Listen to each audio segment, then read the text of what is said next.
Hi everyone. Welcome, everyone. Good to see you all. Thanks for joining. Welcome. Thanks for joining us again.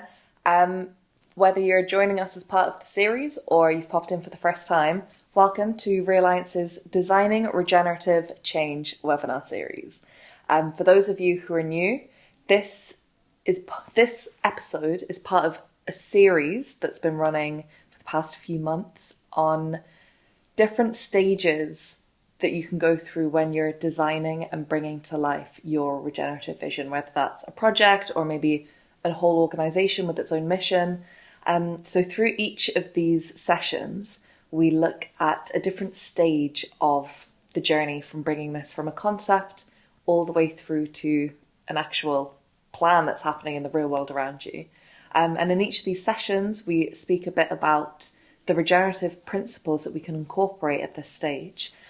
We're then joined by a Realliance member who can tell us a little bit about how this plays out for them in their work and their real world context. And then we invite you to incorporate some of the questions and tools that arise from these discussions into your own work and your own life. So we've already looked at visioning, we've looked at mapping resources, we've looked at creating that initial design, we've looked at the process of implementing, and today we're stopping to think about reflection and learning, and that this is a key part of the design process. Exactly. And I think it's so important to think about reflection and learning in our work. And we're going to hear from some of our fantastic members as to why they think reflection and learning is an important part of the process.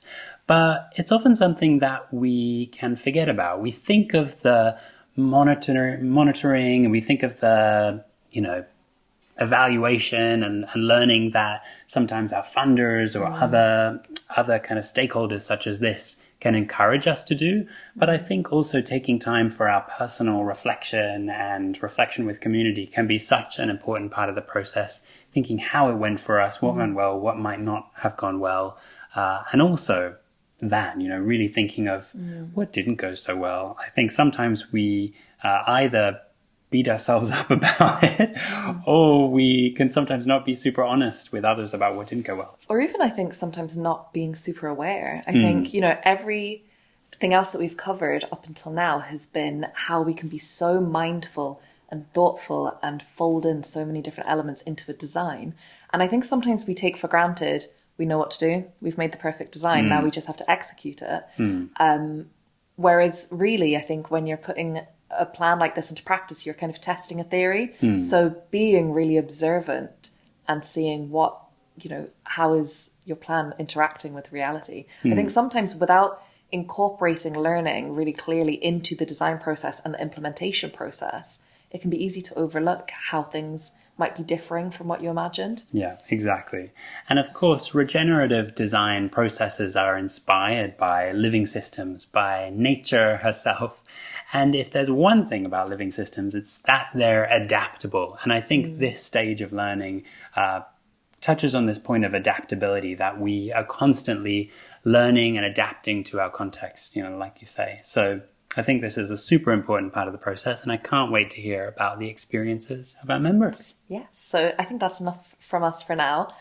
So I'd love to welcome one of our members, Timothy Salomon, who works for the National Land Coalition in the Philippines, to tell us a little bit about his experience with reflection and learning. So Timothy, welcome. Thank you for joining us today. Hi, Timothy. Great to see you. Hello, I'm Timothy Salomon. Or Tim. I'm from the Philippines, and I work with the National Land Coalition of the Philippines. I'm what you call a facilitator, because the National Land Coalition is a national office of the International Land Coalition. So we're a big coalition of land and resource rights advocates in the world, and I manage the programs in the Philippines. I'm also an honorary member of the Indigenous Community Conserved Areas Consortium, and that's one of the key affiliations that I bring with the Realliance Network. And with the ICCA Consortium, we aim to document, strengthen, and defend the traditional resource rights as well as the conservation practice of indigenous peoples over their territories. So yeah. Thank you so much for joining. And today we're talking about learning and reflection and how we might use that learning to influence the wider sector. So I'd love to ask you, do you have an experience of a time when you've used a learning or reflecting tool in your work or with your community? Yeah, reflection is something that's what I consider embedded in what we do every day. So it's something that you need to do regularly as a matter of attitude. Like even before you sleep, you need to evaluate your day as a person, and we take it to the things that we do with the initiatives, with the projects, with the programs, and particularly it always starts with that self-reflection. And the concept is you need to look at yourself. What did you do well? What did you not do well? And what impact did you yourself as a person or your institution have to whatever it is that you did? Because sometimes we always need to reflect if you were the right person to do this, or if it could have been somebody else who would have fulfilled that role. Like just that self-reflection. Am I the right person? Is it is it the is it the right positioning that I took? So usually that's the first step with anything that's reflection. You look at yourself. And upon looking at yourself, we need to reflect also on the impacts that we have with other people, like, or with the partners that we have, like what are with what we did, how did it turn out? Because sometimes the partners that we have interpret things differently, or the things that we targeted are not what comes out from what we did. So there are several risks in terms of whatever performance that we did it actually result into what we planned, and what are the unintended impacts of our actions to the lives of the people that we wish to serve. So, and with that, we need to always see, why did I not see this happening? What were the factors that contributed to this unpredictability?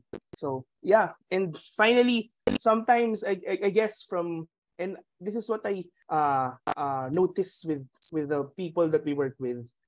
We sometimes forget the distinction between attribution and contribution. What do I mean by this? Because with the amount of passion, with the amount of work that we put into the movements, with the campaigns, sometimes we think that it's all about us, and if something fails or something doesn't turn out as good as we thought it would, we sometimes that it was because I did not do something well, or the people did not appreciate what we did, or our intervention is fundamentally wrong. And sometimes we need to realize that it's not always about us. There are factors that emerge, especially in the context of a changing climate or a changing political situation. Meanings change, context change. So we need to understand that attribution is not always doable. Sometimes all we in terms of studying or reflecting our impact is only how we contributed to things. And sometimes when we intervene, there are several factors that contribute to the general bigger picture. So yeah, so I have said a lot, but I hope it resonates with our audiences, that when we reflect, the tools that we use is about looking at ourselves, looking at how we impact other people, and studying how that interaction goes. Like, is it really about us? Or was it about my relationship with the person that I want to serve? Or is it the broader picture that is determining how things turn out? Thanks, Timothy, for sharing that example. I loved it. Really stood out to me how you were talking about how we can look at the less visible aspects of the work as well, and to reflect not only, again, I think we're looking at the idea of scales, so not just reflecting on maybe the outermost impacts, but all kind of the way in, maybe within your organization, all the way into just yourself. And I think that's really wonderful, reflecting internally in yourself, kind of as part of this work. And to me, it sounds like wellbeing is really central to that. Are there any tools that you've used with this in mind that have worked well for that purpose? Could Could you tell us a bit more about that? Yeah. When it comes to reflection, the general tendency, and I think it's human nature that we find faults. And when you reflect, you sometimes the topic is about you because when you that's the imagery of reflection. You look at yourself and you look at the things that are ugly with yourself. And but when we try to look at the bigger picture, because we look at ourselves, we look at our interaction with the people that we wish to serve in the broader ecosystem that we operate in.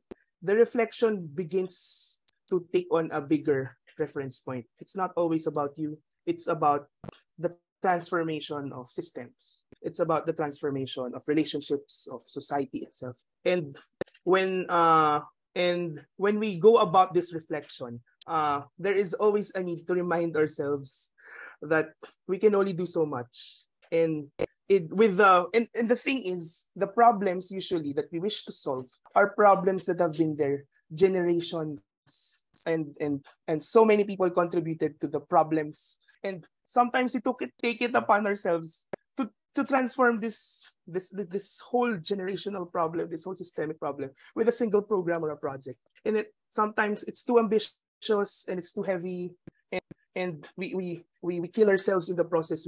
We do want to feel needed. We do want to change the world, but we need to sustain our health, our sense of motivation, and by reminding ourselves that reflection isn't always about us. It's about our relationships. It's about our role in a bigger picture. That's the tool. That's the framework that we need to see. We are in an ecosystem. We are not a sole player, and we need to reflect based on that diversity and that plurality that we operate in. Thank you so much, Timothy. And I'd love to ask, when you're thinking about connecting to the wider sectors, what has helped you with that in the past? What tools have you used to help connect more outwardly? Yes, exactly. Especially for my work in a coalition, the representation of the people that we reflect with is broad. We have civil society, we have people's organizations. We also ask reflections from government and as well as with private sector, like key players in the whole ecosystem of degradation and the whole ecosystem of the attempt to reverse the very systemic problems that have been built through time. And sometimes the frameworks are very different. When you ask people, when you ask people to reflect, the reference points are different. For example, when you ask civil society to reflect on their impact and what they did well and did not do well, usually the reference point is the relationship with the communities. And when you ask the government, the reference point is, were we able to create or enforce the policies that are already written or that we are proposing, something like that. And sometimes the power dynamics come out from that interaction, like because we have different reference points, we hold ourselves to different standards. And that's where the dialogue begins, because if the parties hear that the other side is holding themselves accountable to other criteria, you begin to influence the reference points. Like for example, when civil society try to show that they are holding ourselves accountable to how they impact communities, and the government hears this, the government starts to think that way too. And sometimes they're not used to seeing things that way. Like sometimes they measure themselves in terms of, for example, in the land movement, they will measure themselves in the number of titles that they distributed, for example. But civil society does want to have those titles distributed, but we measure ourselves in terms of how the communities feel safe in their land. So when then the government hears that, they try to think, oh, did my titles actually redound to that sense of security? And that's when things start to change, just by that empathy building process of introducing each other to different standards of working, of reflecting. Because some of our interventions are in the context of conflict. The very exercise of showing that we hold ourselves accountable to different standards brings about that realization that my worldview is not everybody else's worldview. It builds empathy. It builds a broader consciousness, and that provides the space for people to reconsider their hardline positions. So I have an example, an experience where a farmer and a tribe is fighting over a piece of land. The farmer wants to get the land because they are saying that the tribe is not making it productive. They're keeping it idle. But the tribe, they consider the land as productive because it's in their fallow or rest period. They have a conservation mindset. But the fact that they were able to share those two reference points to each other, they were able to talk. Like the tribe did not want to prevent the farmer to use the land. They just wanted the farmer to respect the next 6 months of fallow period, and they will not prevent them from using it when the 6 months has elapsed. So there's peace building. For the example, they shared the land eventually instead of them fighting because they thought the farmer was thinking the tribe didn't want to share it, and the tribe thinking that you do not understand, you need to make the soil restore itself. So just that sharing of different points of view from that reflection of, so yeah. And Timothy, what would your advice be for other Realigns members, for example, for how to bring different stakeholders together? As you know, a lot of our members are working in contexts such as conflict-affected scenarios, and that can be really difficult. So what's your advice for other members like that? Yeah. Especially in that context of conflict, definitely we need to gauge the readiness of people, because sometimes they are so traumatized by their own standards that they for example, the one that I shared, that people think that there's so much of a failure that they are the very reason that the movement is stuck, or the movement has reversed their gains. If people are in that state that they feel so traumatized by their own, because trauma in a sense is like that. The structure of trauma is built in such a way that there is a stressor, but what solidifies trauma is how we interpret it. And usually trauma is about guilt, that we didn't do enough, or we weren't as present, or we didn't listen as much. If people are in that state, we need to begin to allow them to reflect by themselves. That's why that's the first step. We need them to reflect on their own, so that they are able to see that it wasn't all about them failing. They need to heal first. Because if you bring them when they are both wounded, then they will wound each other in the process. So that's the first step. Always allow people to reflect separately about themselves and have a better perspective on their impact and their interaction with the broader ecosystem. And when there are indications that the parties are developing a broader consciousness, or are more ready for empathic thinking, then you can connect them together. And this is where the miracles happen, actually, that they reconsider the negative attitudes, or the negative representations of the other that they are trying to other or demonize. So my advice is, dialogue doesn't always work. Dialogue only works if there is a level of healing that is taking place already in both sides. So if that healing is taking place, and there is some room for empathy and broader consciousness of the bigger picture, then connect them. Because if they're ready for that broader consciousness, then the very connection that you make will complete that consciousness. The best way to heal in a context of conflict is to connect with the person that you're in conflict with. Because conflict is a relationship. You're building, for example, if you're in love or a friend with someone, what you're building is a wealth of good memories. What in conflict is, what you're building is a wealth of bad memories. So if you connect them when they are ready to heal, then you will be able to provide that space for relational healing. Like, I guess that's my advice. Dialogue doesn't always work. It works if there is some healing taking place in both parties or more parties. So we need to be able to listen and gauge each other's readiness and perspective on what their perspective they're taking on their own and the other parties' impact on the ecosystem. So. Timothy, thank you so much. I think it's very important to think about, when is the right time for dialogue, and I think that's very powerful. Thank you. Is there anything that you'd like to share? Anything else that you'd like to share? I would just like to share that the same way that I've been coughing for about almost a month, we always need to remind ourselves to take a break. And that's part of the reflection. And we especially for the big problems that we try to solve, like degradation and conflict and all those things, the many crises that we face, we need to always remember that reflection is also gauging if we are in the right place, or if our meter, if our tank is still able to proceed. So this is awakening for me, that I'm sharing something about reflection, and yet I physically have problems with my health.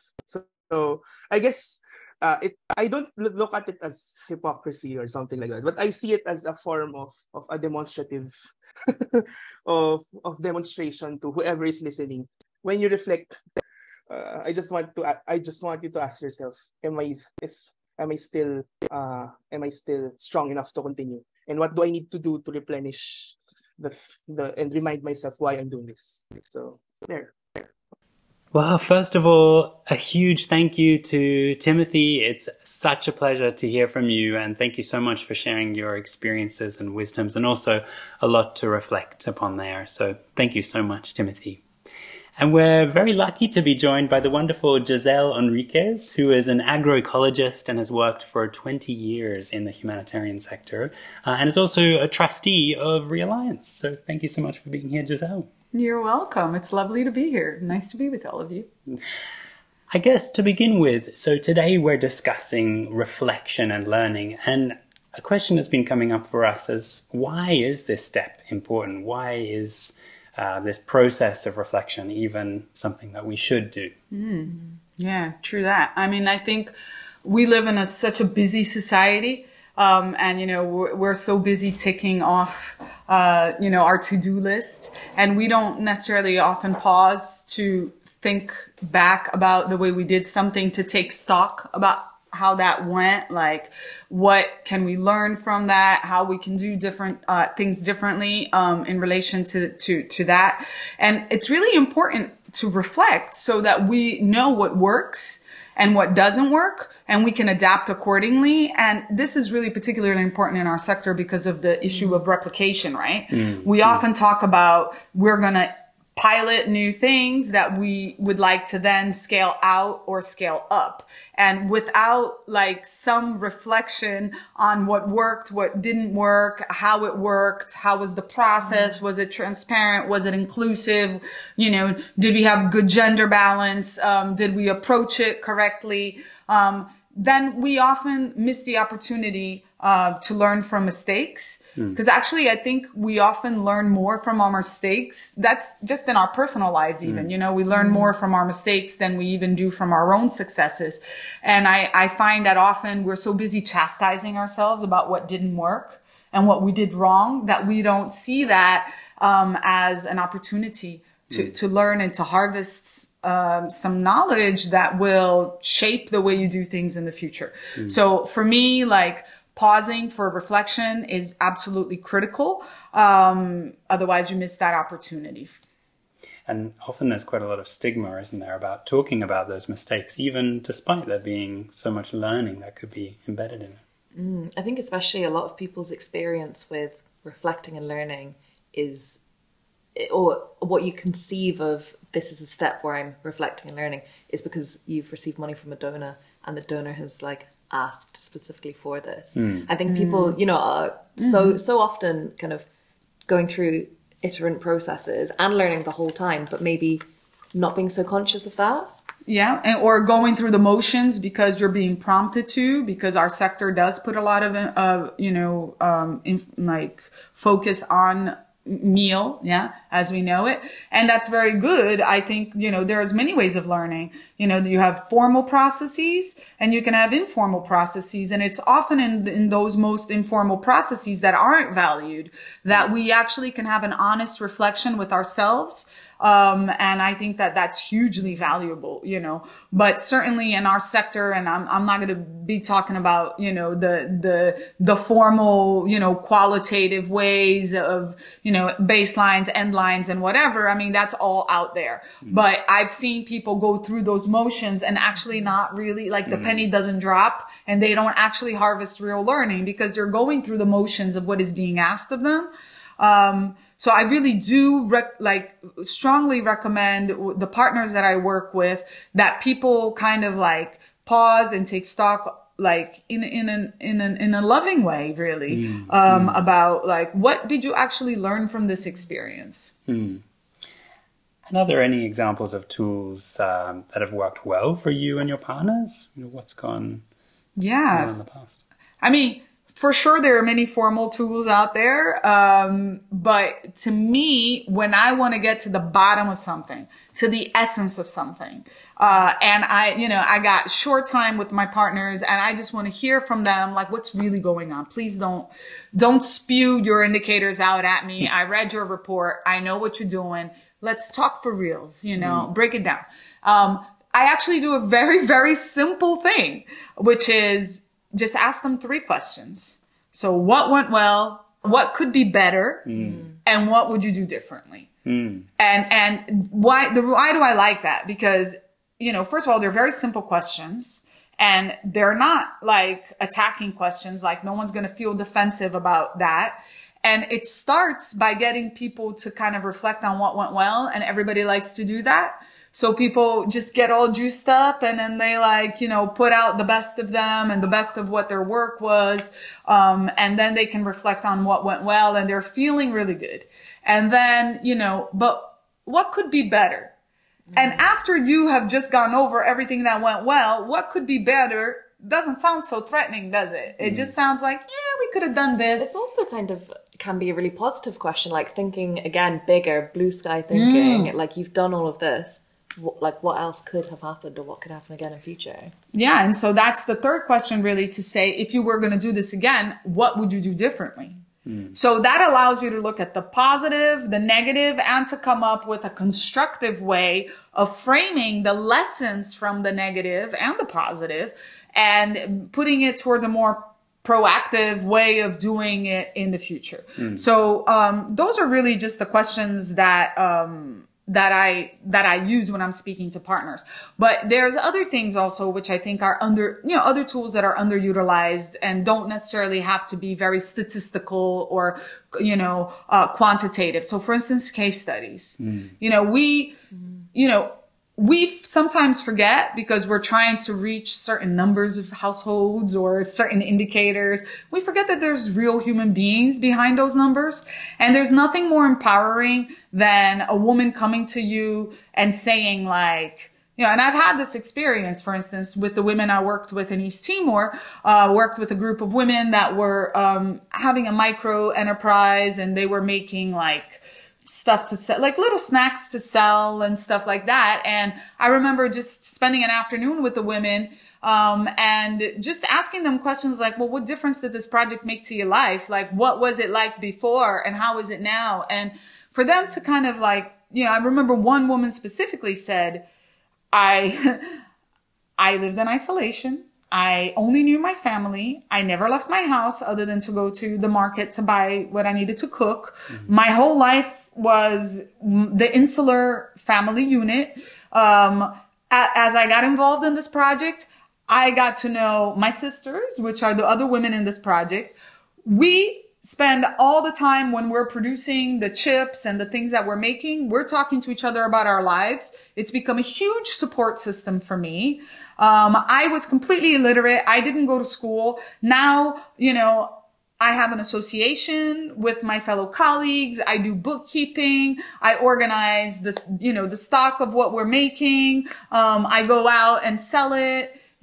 She's like, this has completely revolutionized my life. My family before saw me as a nobody. I made no contribution other than cooking and cleaning for them. And that was invisible work. And now I have my dignity. I have a role in the group. Yeah, I think she was like the treasurer or something, or, she had some function in the group, and that it's made her family look at her completely differently. So her own self-esteem has blossomed. And so much learning has, come to her from that. And that's the kind of thing that, like, in speaking to that woman and learning her story and the things that she went through, and the transformation that she went through as a human being, that, no project report could ever truly capture that. So this is where I think we can really leverage the personal experiences of the people whose lives we're touching to learn from them and to actually be open to their criticism and feedback. So I think that, like those are, case studies and stories of change. Most significant change theory is an amazing tool. For those of you that don't know it, it's a really interesting process where, imagine you're doing a project with 50 people. You organize them into small groups, maybe, 10 groups of 5, and you do a round table and you say, right, what was the most significant change this project created in your life? And then 5 people give their story and they decide as a group which story was the most significant. And then you go to the next round. So if you had, 10 groups at first, then you have 10 stories. And then you break it down into another, 5 groups. And then until you go through a process of where the project participants, who are the primary actors in the work, they themselves are deciding what's most significant. And so often that's quite different from what we would think is significant, right? Because we might say it's significant that they're all earning $40 a month on, selling their little chips. But actually, to them, maybe that's not the most significant thing. And I think these are the things, like you say, the stories that you wouldn't traditionally hear from, conventional monitoring tool or something that a funder might encourage us to fill in. These more personable stories, these heartfelt stories, which are so important to people and actually, like you said, often the most significant thing that we might not consider ourselves. I think the storytelling is super powerful. For sure. But I wanted to ask a bit more about that. I think, sure, the storytelling is super powerful and like that's really moving and emotional. But for people like our members who are watching, how can that serve their regenerative vision? What's the function of this storytelling? Or what can it be used for? I think it provides the evidence base, right? But obviously we have to be, we can't make claims like just because this one thing worked for this one woman doesn't mean that the thing works for everybody. So there's a balance there and there's a complementarity of tools that need to be used. And for it to be statistically robust, that's a whole other ball game, right? So research is important, and that kind of more of a scientific way of approaching how you collect data, and to make it sort of robust is actually important for us to determine causality. So we need to be mindful that we're not here necessarily determining causality. But what these stories do is they provide kind of the anecdotes that create the narrative of the evidence that you are trying to demonstrate, right? Because we're all in this work to have impact. So what is that impact? And I'm sorry to say, but we all know that there are unintended consequences to the things that we do. And often we are, harpooning on like the positives and because that's our intention. But along the way, the road to hell is paved with good intentions. And a lot of things happen in our sector that we don't intend or that we don't foresee. So we need to pause and we need to reflect on what did not go well. We really do, because we don't want to replicate the negative things. And equally, we want to replicate the things that did work. And as we're kind of gathering these stories of what did work, what didn't work, reflecting on what went well, what didn't go well, how might we then use this to influence the wider sector? So like Jackie said, kind of meeting our regenerative vision, how do we take this and help influence people? Yeah, so I think this is the case studies that we develop or perhaps reports or research that we might contribute to.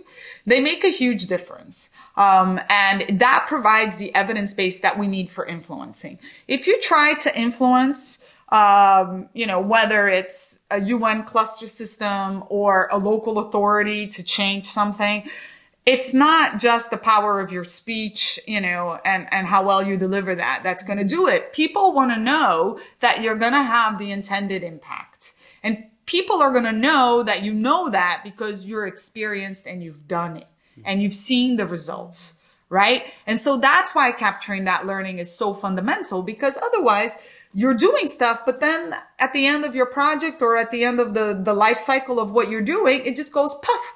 And then there's no evidence. There's no residue. There's nothing that gets left. So I have an example from an experience that we had in a project that I was working with in Zimbabwe, where it was during the whole fall armyworm, which was like a pest infestation that completely decimated Southern Africa's maize harvest for many, many years. Many, many years. And people in Zimbabwe have become very accustomed to maize, although it's not their traditional food.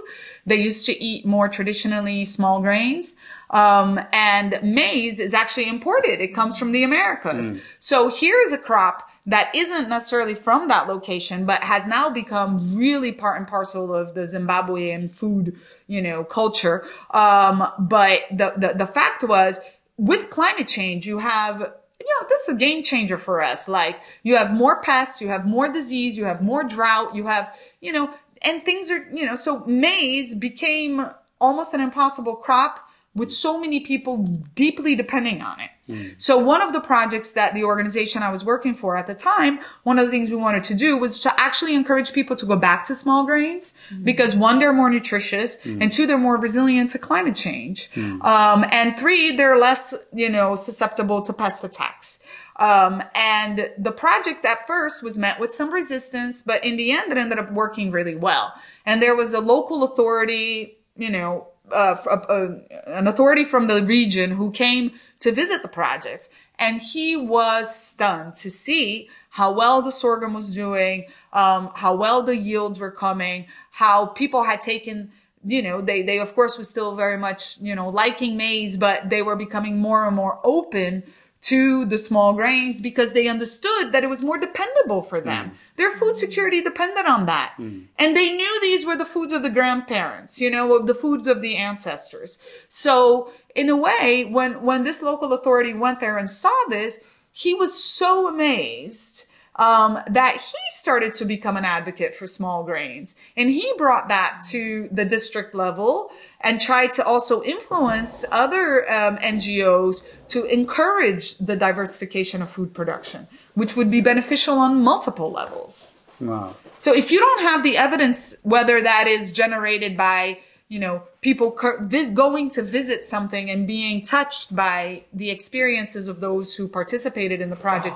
But if you don't have the case studies that demonstrate it, if you don't capture that learning, how are you then going to take that to a local authority and ask them to take that up to the other, echelons of government who have the power? So in a way, it's like, it's in a way of speaking truth to power, for collecting the evidence of what works and what doesn't work. I think that's fantastic to see how, sometimes influencing the people with, influence in their communities, the local leaders can really have this catalytic effect of, creating more change in the community.